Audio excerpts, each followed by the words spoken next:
भारत दुनिया का तीसरा सबसे बड़ा डोमेस्टिक एविएशन मार्केट है। हमारी उड़ान स्कीम की सक्सेस इंजन सिविल एविएशन का एक गोल्डन चैप्टर है।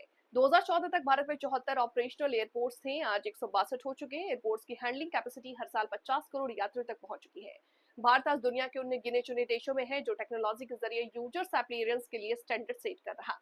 दुनिया के बड़ी एविएशन कंपनियों के लिए भारत में निवेश के लिए एक ऐसा बेहतरीन अवसर है। दुनिया भारत को एक एविएशन मार्केट नहीं बल्कि एक वैल्यू चेन लीडर के रूप में देख रही है। हमारी दिशा सही है, हमारी गति सही है, इसलिए हमें विश्वास है कि हम तेजी से आगे बढ़ते ही रहेंगे। एक टन तक पहुंचने वाला है।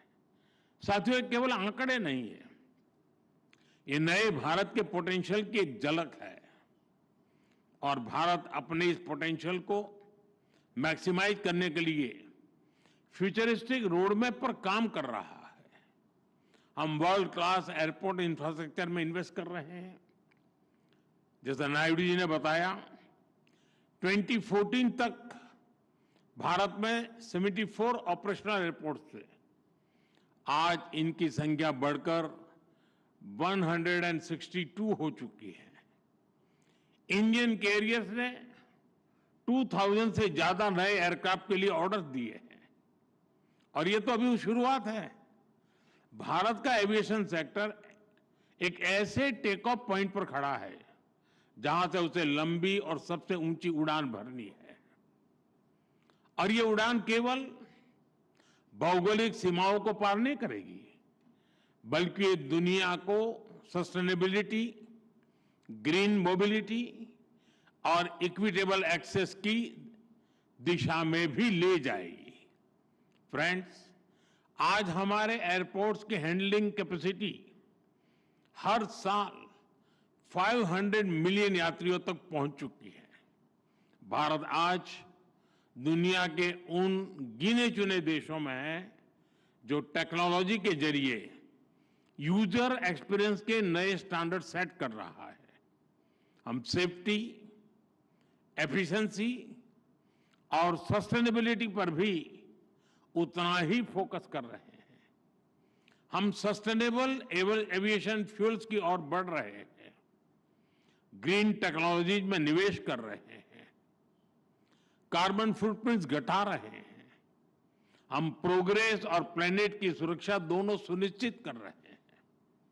साथियों, ये हमारे जो विदेशी अतिथि हैं, मेरा उनसे आग्रह है कि आप डीजी यात्रा ऐप के बारे में जरूर जानिएगा। डीजी यात्रा ऐप डिजिटल एविएशन का एक उदाहरण है। ये फेशियल वेरिफिकेशन टेक्नोलॉजी के माध्यम से एयरपोर्ट एंट्री से लेकर बोर्डिंग गेट तक सीमलेस यात्रा का कंप्लीट सॉल्यूशन है। कहीं कोई पेपर, डॉक्यूमेंट्स, आईडी दिखाने की जरूरत नहीं। मैं समझता हूं भारत के ये इनोवेशंस इतनी बड़ी पॉपुलेशन को बेहतर सर्विसेज देने के एक एक्सपीरियंस से ये कई देशों के काम आ सकता है। यह सिक्योर और स्मार्ट सॉल्यूशन का एक ऐसा मॉडल है जो ग्लोबल साउथ के लिए भी प्रेरणा बन सकता है।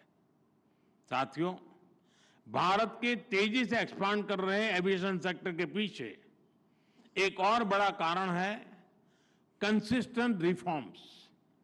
भारत ग्लोबल मैन्युफैक्चरिंग हब बने, इसके लिए हम हर तरह से कदम उठा रहे हैं। इस साल के बजट में हमने मिशन मैन्युफैक्चरिंग घोषित किया है। इसी वर्ष हमने भारत की पार्लियामेंट में, जैसा नायडू जी ने अभी बताया, protection of interest in aircraft objects bill पारित किया है।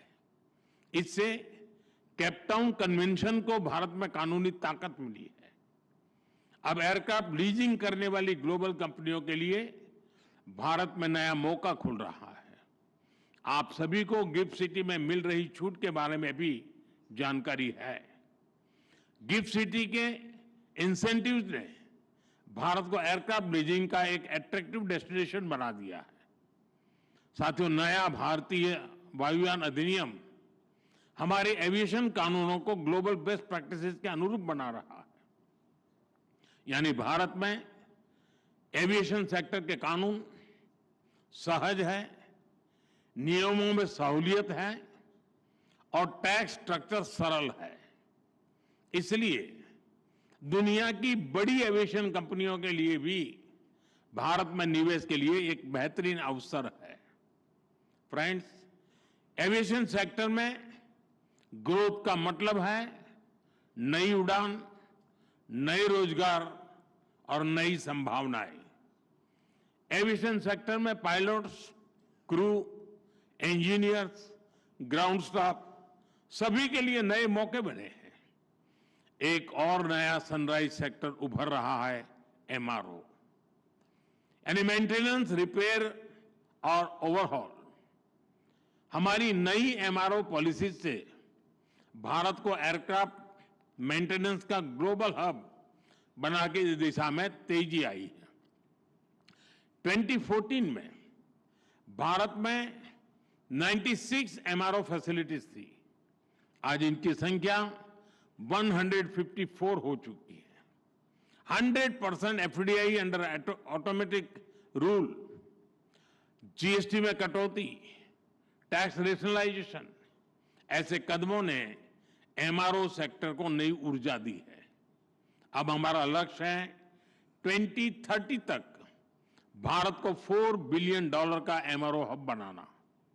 साथियों, हम चाहते हैं कि दुनिया भारत को सिर्फ एक एविएशन मार्केट नहीं, बल्कि एक वैल्यू चेन लीडर के रूप में भी